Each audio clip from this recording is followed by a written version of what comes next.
Hello అండి అందరికీ. మొన్నైతే ఒక ఆమె బ్లౌజులు పట్టుకొని వచ్చిందండి. అంటే ఆమె ఇంతకు ముందు ఒకసారి కుట్టించుకున్నామే 6 నెలల క్రితం 2 బ్లౌజులు కుట్టించుకొని పోయింది. 6 నెలల తర్వాత అయితే మళ్ళీ ఇప్పుడు వచ్చిందండి. అప్పుడైతే 2 బ్లౌజులు కుట్టించుకుంది అన్నాను కదండి. అప్పుడైతే ఒక బ్లౌజ్ పైసలు ఇచ్చి నా దగ్గర ఇంకా బ్లౌజులు ఉన్నాయి అవి తెచ్చిస్తాను అన్నదండి. మళ్ళీ అయితే ఇంకా రానే రాలేదండి. మళ్ళీ 6 నెలల తర్వాత మళ్ళీ అయితే ఇప్పుడు ప్రత్యక్షం అయింది. మళ్ళీ 2 బ్లౌజులు పట్టుకొని వచ్చింది. 2 బ్లౌజులు పైపింగ్ వేసి కుట్టాలంట.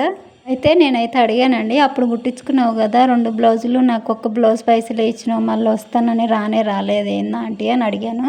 ఈ 2 బ్లౌజులు కూడా కుట్టు, నీకు మొత్తం కలిపి పైసలు ఇస్తా అని చెప్పిందండి. సరే అని తీసుకొని కుట్టించినానండి 2.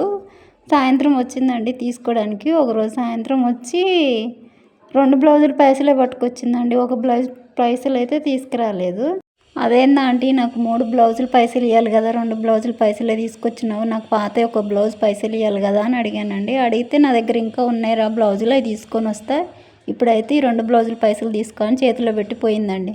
ముందే చెప్తే నేనైతే ఆ బ్లౌజులు కుట్టేదాన్నే కాదండి, ఆమె ఇస్తుందనే బ్లౌజులు కుట్టాము. మనమే ఎందుకు కుట్టుకుంటామండి, ఏదో 10 రూపాయలు వస్తే ఏదో ఖర్చుకుంటేనే కుట్టుకుంటాం బ్లౌజులు. ఇలాంటి వాళ్ళు ఉంటే ఇంకా కుట్టుకున్నట్టే, పైసలు వచ్చినట్టే.